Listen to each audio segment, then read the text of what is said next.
The Joe Rogan Experience. and wondering what the potential for the future is and whether or not that's a good thing. I think it's going to be a great thing, but I think it's not going to be all a great thing. And that is where I think that's where all of the complexity comes in for people. It's not this like clean story of we're going to do this and it's all going to be great. It's we're Right. going to do this, it's going to be net great, but it's going to be like a technological revolution. It's going to be a societal revolution.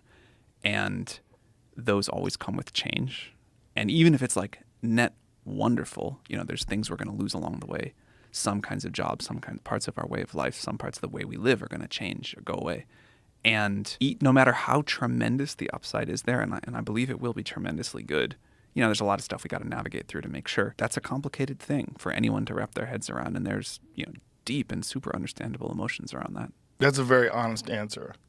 That it's not all going to be good, but it seems inevitable at this point. It's definitely inevitable. My view of the world, when you're like a kid in school, you learn about this technological revolution and then that one and then that one. And my view of the world now, sort of looking backwards and forwards, is that this is like one long technological revolution. And we had, first we had to figure out agriculture so that we had the resources and time to figure out how to build machines. Then we got this industrial revolution, and that made us learn about a lot of stuff, a lot of other scientific discovery too. Let us do the computer revolution, and that's now letting us, as we scale up to these massive systems, do the AI revolution. But it really is just one long story of humans discovering science and technology and co-evolving with it. And I think it's the most exciting story of all time. I think it's how we get to this world of abundance. And although we do have these things to navigate, and there will be these downsides, if you think about what it means for the world and for people's quality of lives, if we can get to a world where the cost of intelligence and the abundance that comes with that, the cost dramatically falls, the abundance goes way up. I think we'll do the same thing with energy. And I think those are the two sort of key inputs to everything else we want. So if we can have abundant and cheap energy and intelligence, that will transform people's lives largely for the better. And I think it's going to, in the same way that if we could go back now 500 years and look at someone's life, we'd say, well, there's some great things, but they didn't have this, they didn't have that. Can you believe they didn't have modern medicine? That's what people are going to look back at us like, but in 50 years. When you think about the people that currently rely on jobs that AI will replace, when you think about whether it's truck drivers or automation workers, people that work in factory assembly lines, what, if anything, what strategies can be put to mitigate the negative downsides of those jobs being eliminated by AI? So I'll talk about some general thoughts, but I find making very specific predictions difficult because the way the technology goes has been so different than even my own intuitions, or certainly my own intuitions. Maybe we should stop there and back up a little.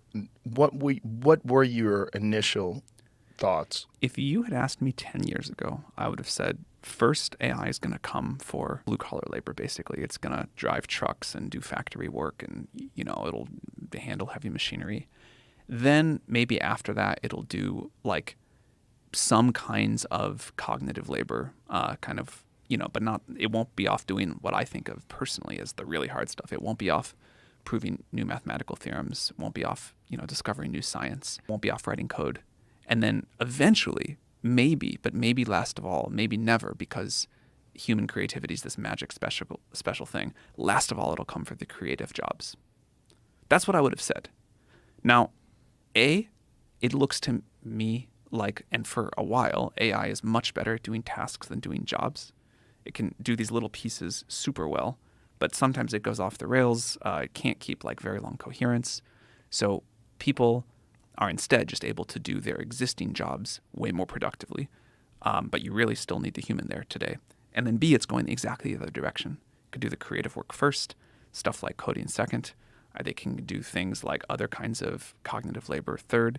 And we're the furthest away from like humanoid robots. So back to the initial question. If we do have something that completely eliminates factory workers, completely eliminates truck drivers, delivery drivers, things along those lines, that creates this massive vacuum in our society.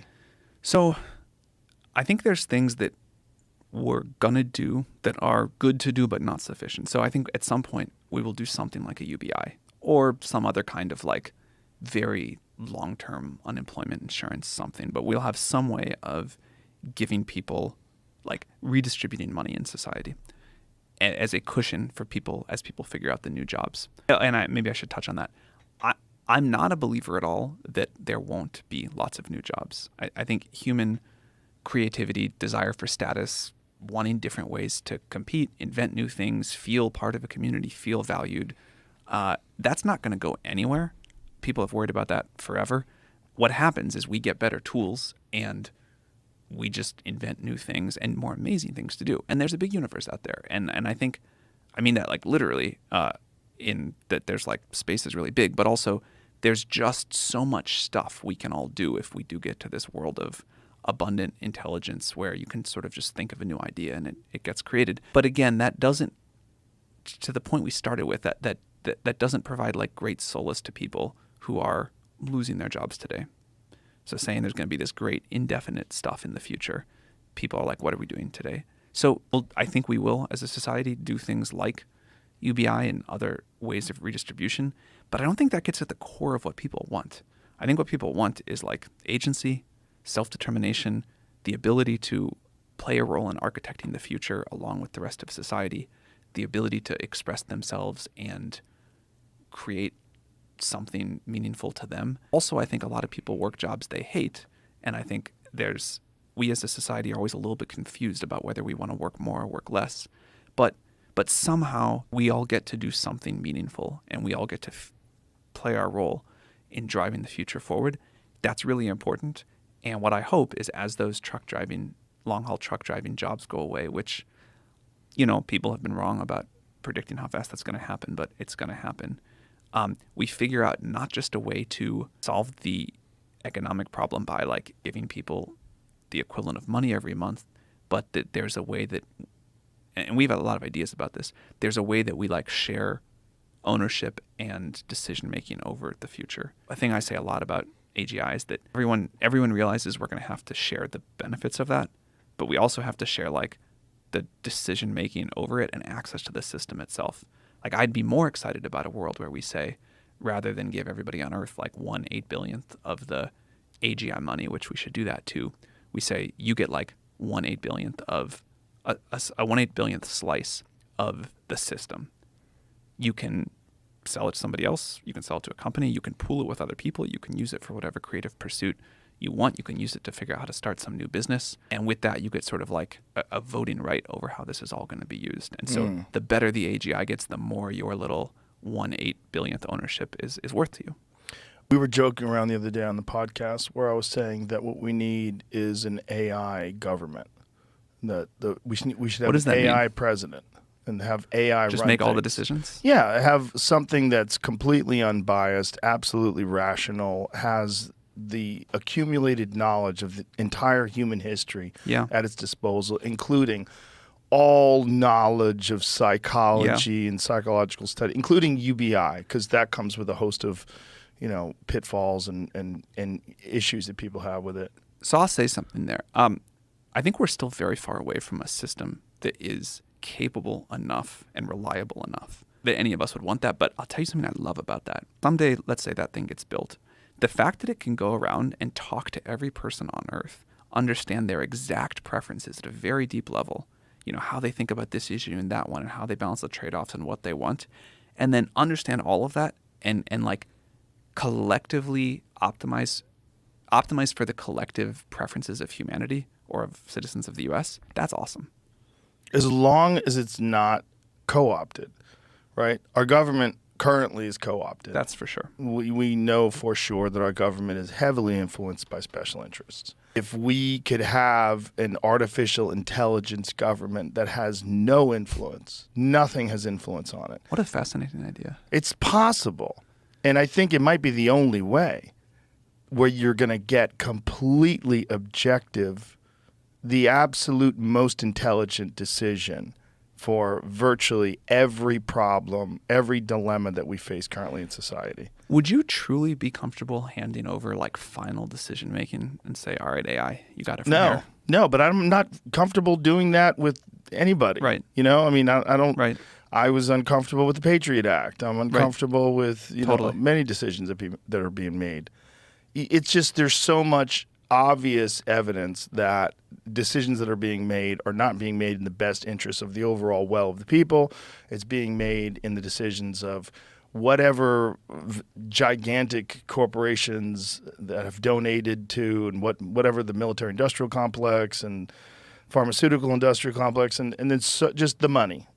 That's really what we know today, that money has a massive influence on our society and the choices that get made and the overall good or bad for the population.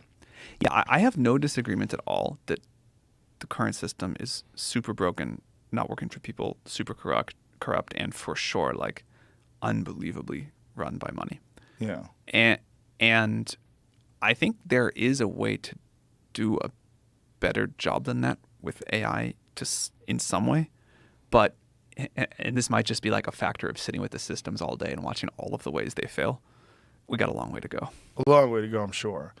But when you think of AGI, when you think of the possible future, like where it goes to, do you ever extrapolate? Do you ever like sit and pause and say, well, if this becomes sentient and it has the ability to make better versions of itself, how long before we're literally dealing with a god? So the way that I think about this is, it used to be that like AGI was this very binary moment. It was before and after. And I think I was totally wrong about that. And the right way to think about it is this continuum of intelligence, this smooth exponential curve, back all the way to that sort of smooth curve of technological revolution.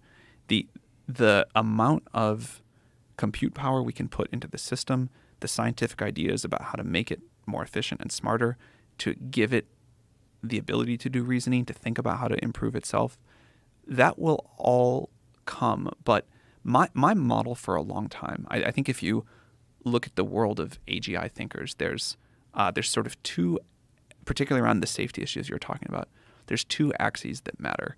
There's the what called short timelines or long timelines, to the first milestone of AGI, whatever that's going to be. Is that going to happen in a few years, a few decades, maybe even longer? Although at this point, I think most people are a few years or a few decades. And then there's takeoff speed. Once we get there, from there to that point you were talking about where it's capable of the rapid self-improvement, is that a slow or a fast process? The world that I think we're in, and also the world that I think is the most controllable and the safest, is the short timelines and slow takeoff quadrant. And I think we're going to have, there were a lot of very smart people for a while who were like, the thing you were just talking about happens in a day or 3 days. And that doesn't seem likely to me given the shape of the technology as we understand it now. Now, even if that happens in a decade or 3 decades, it's still like the blink of an eye from a historical perspective. And there are going to be some real challenges to getting that right. And the decisions we make, the sort of safety systems and the checks that the world puts in place, how we think about global regulation or rules of the road from a safety perspective for those projects, it's super important because you can imagine many things going horribly wrong. But I feel cheerful about the progress the world is making towards taking this seriously. And, it reminds me of what I've read about the conversations that the world had right around the development of nuclear weapons.